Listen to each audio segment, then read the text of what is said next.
Hello friends, मैं MD आलम sir. और आज मैं आपको सिग्निफिकेंट फिगर्स के बारे में बताऊंगा। तो चलिए देखते हैं सिग्निफिकेंट फिगर्स क्या है। कह रहे हैं यहाँ पे significant figures in the measured value of a physical quantity till the number of digits in which we have confidence. या दूसरे तरीके से भी इसको डिफाइन कर सकते हैं। Significant figures are those digit in a number that are known with certain plus one more digit that is uncertain. यानी किसी भी मापन में अंकों की वह संख्या है जो सार्थक अंक है। किसी भी मापन में अंकों की वह संख्या है जिसकी शुद्धता स्पष्ट या निश्चित है।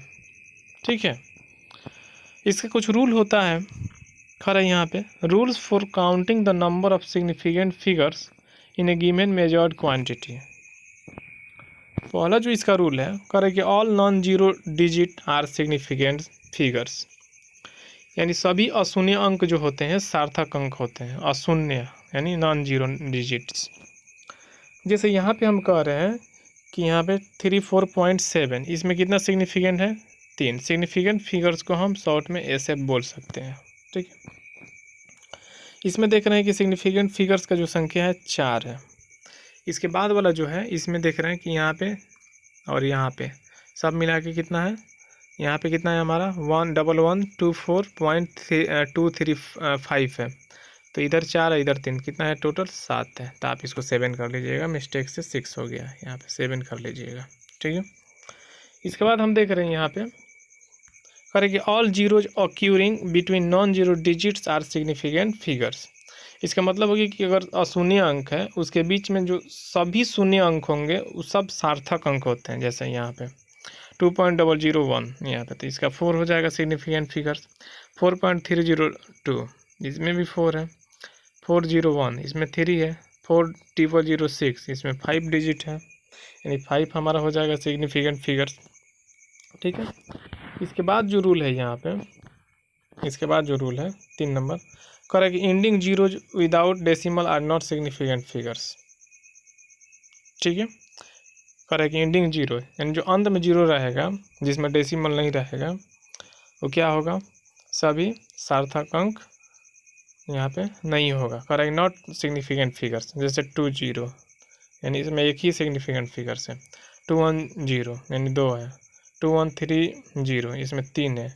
20350 इसमें हमारा कितना है? 4 सिग्निफिकेंट फिगर्स है। ठीक है, तो इसका मतलब हो गया कि जो जीरो रहेगा अंत में सिग्निफिकेंट फिगर्स नहीं होगा।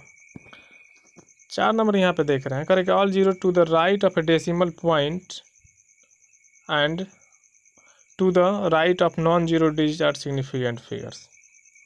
इसका मतलब हो गया कि डेसिमल के राइट और नॉन जीरो के राइट जो भी जीरो आएगा सब सिग्निफिकेंट फिगर्स होगा। बात आ रहा समझ में? जैसे यहाँ पे 0.20 तो इसका मतलब है कि डेसिमल यहाँ पे हो गया, इसका राइट यहाँ पे 2 हो गया, 2 का राइट में 0 हो गया, तो इस सब हमारा जो होगा सिग्निफिकेंट फिगर्स होगा। जैसे यहाँ पे देख रहे हैं कि 0.20 यानी 2 सिग्निफिकेंट फिगर्स है। 0.340 यानी इसमें 3 है।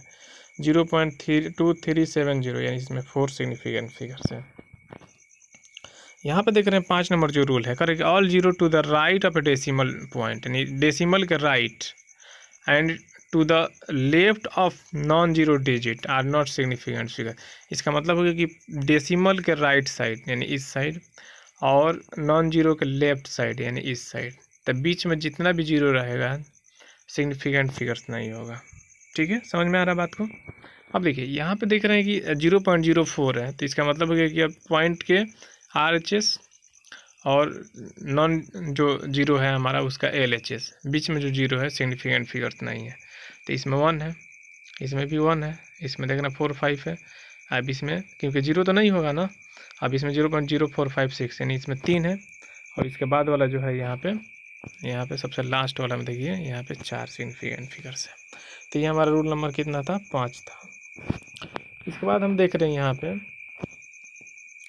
कह रहा है कि प्योर नंबर्स और constant have infinite significant figures. यानी जो प्योर नंबर होते हैं या कांस्टेंट वैल्यू होते हैं उसका जो सिग्निफिकेंट फिगर होता है इन्फिनाइट होता है यानी अनंत होता है। जैसे स्पीड ऑफ लाइट हो गया, रिफ्रैक्टिव इंडेक्स हो गया। इसका अगर आपसे कोई पूछता है कि सिग्निफिकेंट फिगर्स बताइए तो इन्फिनाइट होगा। ठीक है, यहाँ पे कुछ क्वेश्चन हम दिए हैं, इसका आपको सिग्निफिकेंट फिगर्स बताना है। करें कि find number of significant figures इन। अब पहला 1 से लेकर 10 क्वेश्चन है, इस सब में आपको सिग्निफिकेंट फिगर्स बताना है। तो आपके पास रूल है, आप बता सकते हैं। ठीक है, इसके बाद यहाँ पे हम देख रहे हैं, यहाँ पे करें कि रूल्स फॉर राउंडिंग अप।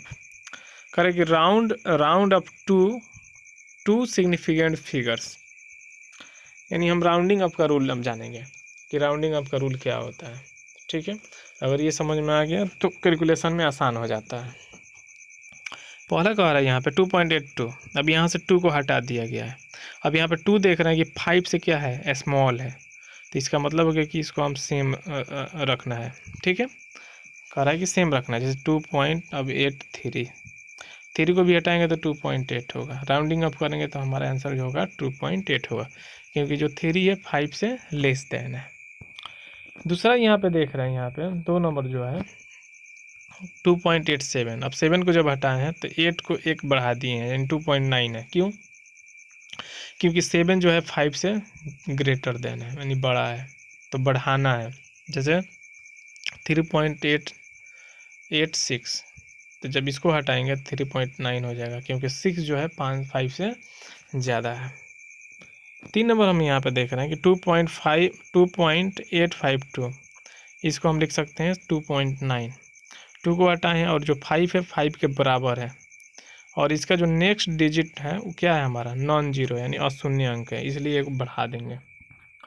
इसके बाद हम देख रहे हैं कि यहाँ पे 2.850, अब यहाँ पे 0 को हटाए हैं, 5 जो है इसको भी हटाए हैं, तो 5 जो है 5 के बराबर है, एंड जो नेक्स्ट डिजिट है वो 0 है। नेक्स्ट डिजिट क्या है, 0 है, तो इसका मतलब हो गया कि यहाँ पे इवन हो तो, अब इवन अगर होगा तो सेम ही रखेंगे, अगर ऑड होगा तो एक हम बढ़ा देंगे।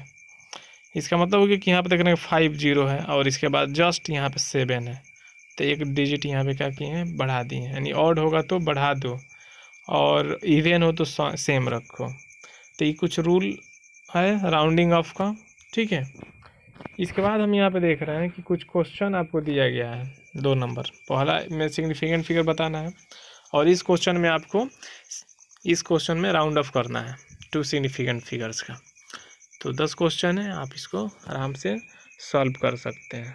ठीक है, जैसे पहला है आपका 7.82, इसका जब राउंडिंग अप करिएगा, इसमें सिग्निफिकेंट फिगर्स कितना हो जाएगा, तो 3 हो जाएगा, और इसका जब राउंडिंग अप करिएगा तो इसको लिख सकते हैं 7.8। ठीक है, या इसको अप्रोक्सीमेटली 8 मान सकते हो। ठीक है बाबू, इसके बाद हम देख रहे हैं यहाँ पे सिग्निफिकेंट फिगर्स इन कैलकुलेशन। सिग्निफिकेंट फिगर्स इन कैलकुलेशन, पहला है हमारा एडिशन एंड सब्ट्रैक्शन। देख रहे हैं कि यहाँ पे एडिशन में यहाँ पे 12.32 मीटर प्लस यहाँ पे 100.004 मीटर को जब ऐड किया गया है तो हमारा आंसर कुछ ऐसे मिला है, और इसको जब हम राउंडिंग अप किए हैं तो इतना मिला है। दूसरा एग्जांपल है, यहाँ पे इसको भी जोड़ा गया है, इतना प्लस इतना आया है 99.15। अब इसको राउंडिंग अप करेंगे, 5 को हटाएंगे तो एक डिजिट बढ़ा देंगे, तो आफ्टर राउंडिंग अप के बाद जो हमको आंसर मिलेगा 99.2 मिलेगा। इसके बाद हम 3 नंबर यहाँ पे देख रहे हैं, यहाँ पे 9.742 माइनस 6.02, अब इसको माइनस किए हैं, तो माइनस करेंगे तो हमको इतना मिलेगा, और जब राउंडिंग अप करेंगे तो हमको इतना मिलेगा। हम यहाँ चाहते हैं तो 2 को भी, इसको भी हटा देते हैं, केवल 3.7 लिख सकते हैं आराम से राउंडिंग अप के बाद। ठीक है, इसके बाद 4 नंबर क्वेश्चन देख रहे हैं कि अब यहाँ पे अब जुड़ा गया है 52.7 प्लस 99.14, अब इसको जोड़ेंगे तो इतना आएगा। अब 4 को हटाएंगे तो हम लिख सकते हैं 151.8, यानी राउंडिंग अप के बाद इतना लिख सकते हैं आराम से। ठीक है, आई होप आपको समझ में आ रहा होगा। इसके बाद हम देख रहे हैं यहाँ पे multiplication and division. Multiplication and division, अब गुणा किया गया है यहाँ पे, तो गुणा किया गया है तो हमको आंसर इतना मिला है। यहाँ पे देखिए ध्यान से, तो इसमें सिग्निफिकेंट फिगर हमारा 5 है, और इसमें सिग्निफिकेंट फिगर हमारा 2 है। अब गुणा करने के बाद हमको मिला है यहाँ पे 30, यहाँ पे देखिए ध्यान से, यहाँ पे मिला है 32.67, यहाँ पे 28। अब यहाँ से 8 को हटाएंगे, 2 को हटाएंगे, ठीक है, 6 को हटाएंगे, तो 32 को हम लिख सकते हैं यहाँ पे 33। और राउंडिंग अप के बाद हमको ही मिल जाएगा। और इसमें जो सिग्निफिकेंट फिगर्स होगा राउंडिंग अप के बाद 2 होगा। ठीक है, यहाँ पे देख रहे हैं कि डिवाइड है, अब डिवाइड करेंगे। अब इसमें सिग्निफिकेंट फिगर कितना होगा तो 2 होगा, इसमें कितना होगा तो 3 होगा। डिवाइड करेंगे हमको इतना मिलेगा, राउंडिंग अप करेंगे तो हमको इतना मिलेगा। अब इसमें सिग्निफिकेंट फिगर कितना होगा 2 होगा। यहाँ पे कह रहा है कैलकुलेट, यहाँ पे अब इसको केजी में ही ग्राम में है तो ग्राम में तो इसको केजी में चेंज कर देंगे। इसको जब ऐड करेंगे तो हमको इतना मिलेगा, राउंडिंग अप के बाद हमको 1.4 मिलेगा। अब यहाँ पे देख रहे हैं कि एरिया ऑफ रेक्टेंगल है तो एल है, बी है, दिया है क्वेश्चन में। एरिया निकालेंगे तो एल क्रॉस बी होगा। अब एल का वैल्यू और बी का मान रखेंगे, कैलकुलेशन करेंगे, इतना मिलेगा। राउंडिंग अप के बाद हमको मिलेगा 1.8 सेंटीमीटर स्क्वायर मिलेगा। ठीक है, तो ऐसा ही राउंडिंग अप का जो वैल्यू होता है ऐसा ही निकाला जाता है। इसके बाद हम देख रहे हैं यहाँ पे एरर एनालिसिस। तो यहाँ पे हम देख रहे हैं एरर एनालिसिस क्या है। मतलब इसमें एरर भी पढ़ना है, एरर बहुत इंपॉर्टेंट टॉपिक है और एरर से आपका जेई मेन, एडवांस, नीट इस सब में क्वेश्चन आता है। तो हम देख रहे हैं एरर यहाँ पे कह रहा है कि error is the difference between the actual value. Actual value को हम ट्रू वैल्यू भी बोल सकते हैं। कौन सा वैल्यू बोलेंगे बच्चों? True value. And calculated value, यानी जो कैलकुलेटेड वैल्यू होगा और एक्चुअल वैल्यू होगा उसका जो डिफरेंस होगा वहीं एरर कहलाएगा किसी भी फिजिकल क्वांटिटी का। ठीक है, इसके बाद हम देख रहे हैं यहाँ पे एब्सोल्यूट एरर। क्या देख रहे हैं बाबू? Absolute error. यहाँ पे correct the magnitude of difference between the true value यानी actual value and the measured value of a quantity. ये किसका डिफरेंस है? तो मैग्नीट्यूड, किसका मैग्नीट्यूड? तो ट्रू वैल्यू और मेजर्ड वैल्यू का जो डिफरेंस होगा और उसका जो मैग्नीट्यूड होगा उसे हम एब्सोल्यूट एरर बोल सकते हैं। जैसे मान लीजिए कि यहाँ पे हम कह रहे हैं कि let a quantity is measured n times, यानी किसी भी क्वांटिटी को, किसी राशि को एन टाइम्स मेजर्ड किया जाता है, मापा जाता है। तो जो मेजरमेंट्स हो रहा है यहाँ पे कह रहे हैं measurements are x1, x2, x3 और कहाँ तक हो रहा है? xn तक हो रहा है। ठीक है, तो इसका मतलब होगा कि अगर इसका हम मीन वैल्यू निकालेंगे या ट्रू वैल्यू निकालेंगे यानी औसत, एवरेज मान लीजिए, तो जितना है उसको जोड़ के उतना से हम क्या करेंगे? डिवाइड कर देंगे। तो यानी x1 + x2 + x3 + dot dot dot कहाँ तक? xn तक, और n टर्म तक है तो इसका मतलब होगा कि हम n से इसमें डिवाइड कर देंगे। अब x जो है हमारा या xm है, इसी को हम ट्रू वैल्यू या एक्चुअल वैल्यू बोल सकते हैं। अब हमको एब्सोल्यूट एरर चाहिए, तो डेल्टा x1 जब निकालेंगे एब्सोल्यूट एरर, यानी डेल्टा x1 का मतलब हो गया x - x2। डेल्टा का मतलब एरर, जिसमें डेल्टा यानी एरर के बात किया जा रहा है आपसे। ठीक है, एरर में। और यहाँ पे हम देख रहे हैं कि एब्सोल्यूट एरर जो है यहाँ पे इसको जोड़ भी सकते हैं और घटा भी सकते हैं। उसी प्रकार अब यहाँ पे डेल्टा x2 निकाले हैं, डेल्टा x3 निकाले हैं, तो डेल्टा x3 यानी x - x3 और डेल्टा xn का मतलब हो गया x - xn। ठीक है, तो ऐसे हमारा एब्सोल्यूट एरर निकल जाएगा। अब इसके बाद एक होता है मीन एब्सोल्यूट एरर। तो यहाँ पर डेल्टा x बराबर हो जाएगा magnitude of delta x1, delta x2, delta x3, delta x4 और कहाँ तक? डेल्टा xn तक। और जितना नंबर ऑफ मेजरमेंट्स आएगा उससे हम डिवाइड कर देंगे यहाँ पे। अब इसके बाद होता है रिलेटिव एरर, या इसी को हम बोलेंगे फ्रैक्शनल एरर। रिलेटिव एरर या फ्रैक्शनल एरर जब हम क्वेश्चन बताएंगे तो आपको खूब समझ में आएगा। ठीक है, तो यहाँ पे होता है डेल्टा x बट्टा में x। इसका डेल्टा x का मतलब होता है मीन एब्सोल्यूट एरर और x का मतलब होता है मीन वैल्यू। ठीक है, या ट्रू वैल्यू इसको बोल सकते हैं। अब इसके बाद होता है परसेंटेज एरर। इसके बाद होता है यहाँ पे परसेंटेज एरर। तो परसेंटेज एरर क्या होता है? जब हम फ्रैक्शनल एरर में या रिलेटिव एरर में जब 100 से मल्टीप्लाई करेंगे तो जो हमको वैल्यू मिलेगा वही हमारा परसेंटेज एरर हो जाएगा। ठीक है, आप समझने का प्रयास करिए। इसके बाद हम देखते हैं यहाँ पे एग्जाम्पल नंबर हमारा है 1। यहाँ पे कह रहा है the different measurement of length of a rod are 4.2, 4.5, 4.4, 4.3, 4.6 in centimeter, सब सेंटीमीटर में कैलकुलेट। यानी डिफरेंट वैल्यू जो यहाँ पे रॉड का जो लेंथ है उसका जो मेजरमेंट है उसका डिफरेंट वैल्यू आपके सामने है 4.2, 4.7, 4.4, 4.3, 4.6 और ये सब किस में मेजर किया गया है? सेंटीमीटर में। कह रहे कैलकुलेट। क्या कह रहा है? कैलकुलेट। कह रहा है यहाँ पे देखिए ध्यान से, कह रहा है कि मीन वैल्यू निकालिए, एब्सोल्यूट एरर निकालिए, मीन एब्सोल्यूट एरर निकालिए, फ्रैक्शनल एरर निकालिए और परसेंटेज एरर निकालिए। तो यहाँ पे हम देख रहे हैं सबसे पहले हमारा मीन वैल्यू का जो फॉर्मूला है सब कुछ जानता है, अभी बताएं जस्ट। ठीक है, x1 plus x2 plus x3 dot dot xn बटा में n। तो हमारा जो मेजरमेंट है यहाँ पे 4.5 plus 4.2 plus 4.5 plus 4.4 plus 4.3 plus 4.6 और डिवाइडेड बाई 1 2 3 4 5। तो इसको जब सोल्यूशन करेंगे तो हमारा जो मीन वैल्यू होगा 4.4 होगा। अब हमको निकालना है एब्सोल्यूट एरर। अब हमको निकालना है एब्सोल्यूट एरर। तो एब्सोल्यूट एरर को बताया आपको डेल्टा x1 यानी x माइनस x1 यानी एक जो है हमारा ट्रू वैल्यू है। तो अब 4.4 आया है यहाँ पे। अब इसमें से हम क्या करेंगे, x1 को घटा देंगे तो हमको इतना मिलेगा। तो ठीक इसी प्रकार हम x2 x3 x4 और डेल्टा x5 हम फाइंड कर सकते हैं आराम से।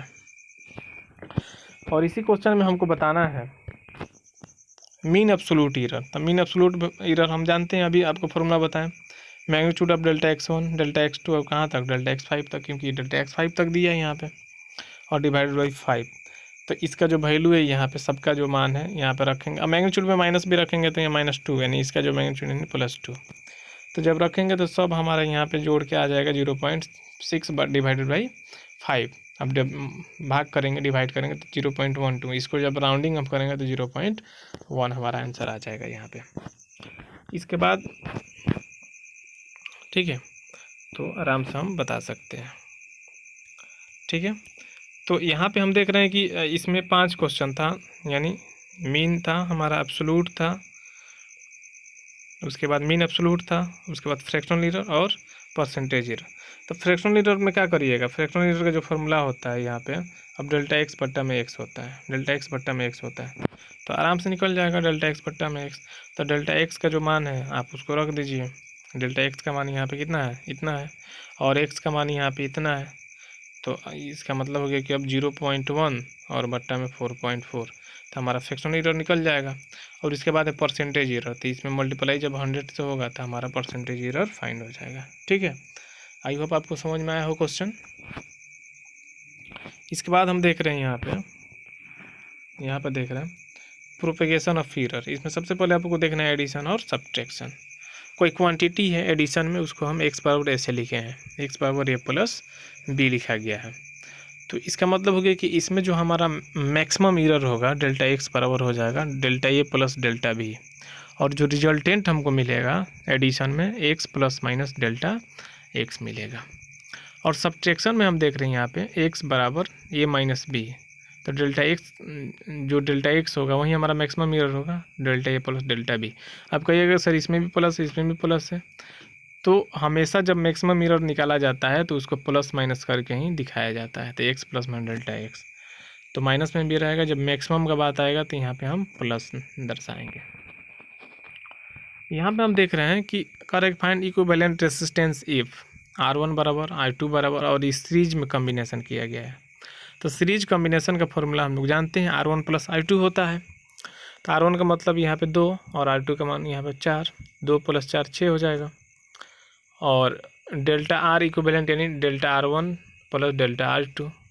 ठीक है, तो यहाँ पे हो जाएगा हमारा, जब हम नेट निकालेंगे यानी रिजल्ट जब निकालेंगे तो 6 प्लस कितना हो जाएगा 0.6 हो जाएगा, यानी R1 प्लस R2 यानी 2 और 4 प्लस माइनस 0.2 और 0.4 हमारे यहाँ पे 6 हो जाएगा। इसके बाद हम देख रहे हैं यहाँ पे कह रहा है कि मल्टीप्लिकेशन एंड डिवीजन। तो सबसे पहले मल्टीप्लिकेशन देखते हैं। तो यहाँ पे देख रहे हैं x बराबर ए बी है, हमको मैक्सिमम एरर डेल्टा x में बताना है। तो इसका जो फॉर्मूला होता है मल्टीप्लिकेशन ऑफ एरर का, इसको आप निकाल सकते हैं, जैसे डिफ्रेंशिएशन पढ़ाए थे उसमें आपको बताए होंगे हम।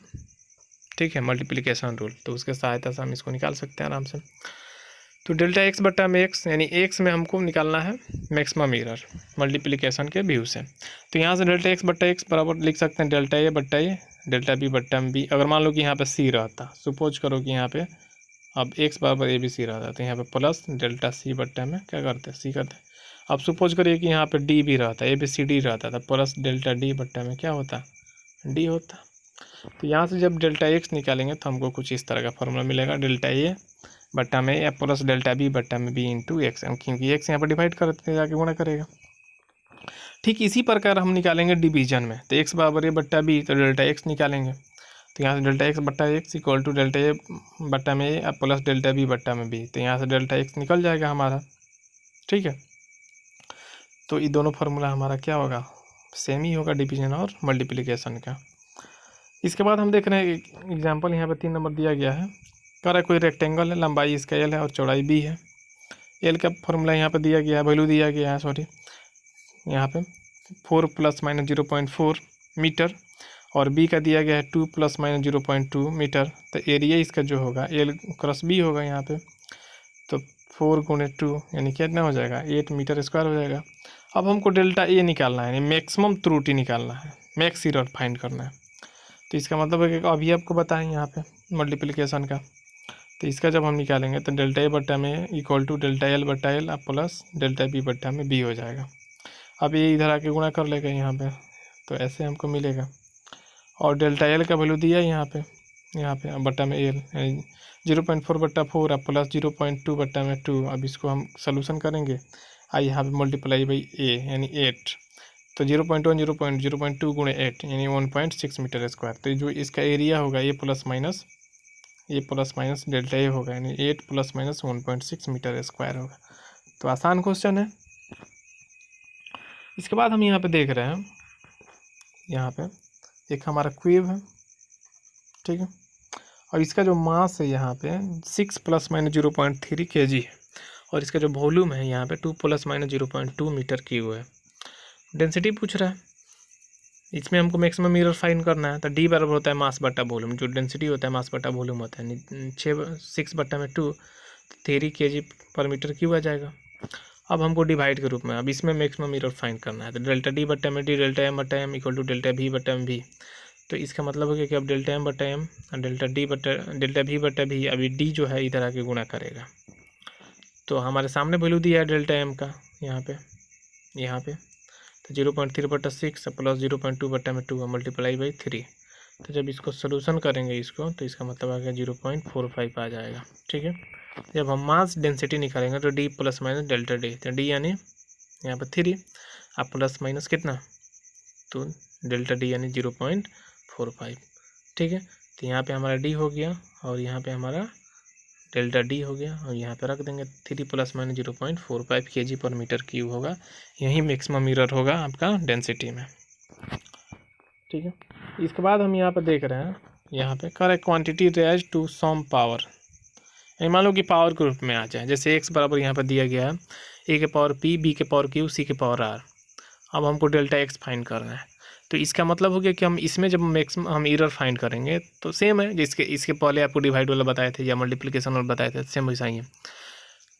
अंतर क्या है कि जो पावर रहेगा उसको पहले लिख देना है। तो डेल्टा एक्स बट्टा x equal to p, delta a बट्टा में a plus q, delta b बट्टा में b plus r, delta c बट्टा में सी। इसका मतलब हो गया कि हम इसको हम बोल सकते हैं फ्रैक्शनल एरर इन ए, इसको बोल सकते हैं फ्रैक्शनल एरर इन बी, इसको बोल सकते हैं फ्रैक्शनल एरर इन सी। अब इसको हमको परसेंटेज में व्यक्त करना है। तो परसेंटेज में जब व्यक्त करेंगे तो डेल्टा एक्स बट्टा एक्स मल्टीप्लाई बाई 100, ठीक उसी प्रकार इसमें 100 यहाँ पे, फिर इसमें 100 और फिर इसमें 100। तो हम लिख सकते हैं, इसको लिख सकते हैं परसेंटेज एरर इन एक्स, इसको लिख सकते हैं परसेंटेज एरर इन ए, इसको लिख सकते हैं परसेंटेज एरर इन बी और इसको लिख सकते हैं परसेंटेज एरर इन सी। आसान है। इसके बाद हम देख रहे हैं एग्जाम्पल जो हमारा है यहाँ पे कह रहा है कि इन एन एक्सपेरिमेंट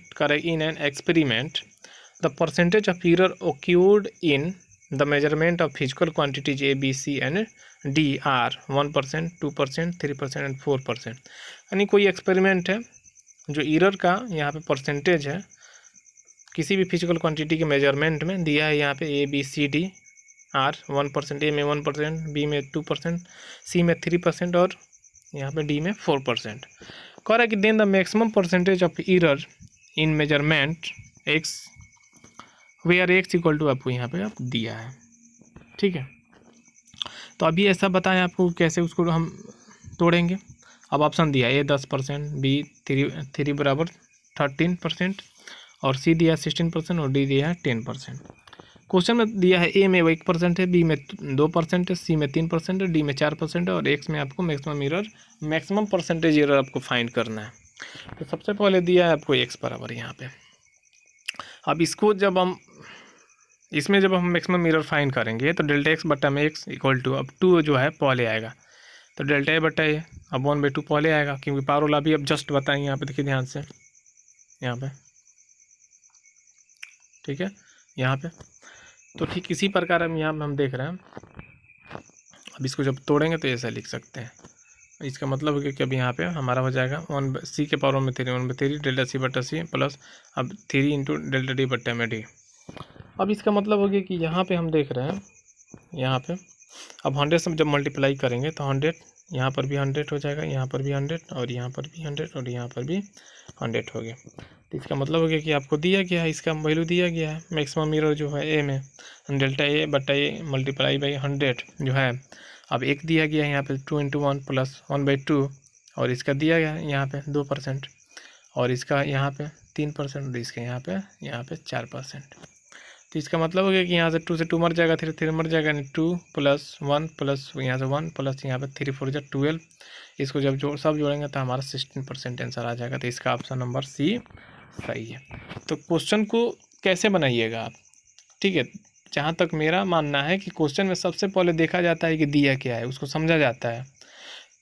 तो अगर इतना आपसे अगर हो गया तो क्या निकालना है और कैलकुलेशन सही है तो क्वेश्चन आपके लिए आसान हो जाता है, ठीक है। इसके बाद हम देख रहे हैं यहाँ पे, ये हमारा JEE 2018 का क्वेश्चन है। कह रहा है यहाँ पे कि the density of a material in shape of cube is determined by measuring 3 sides of cube and its mass.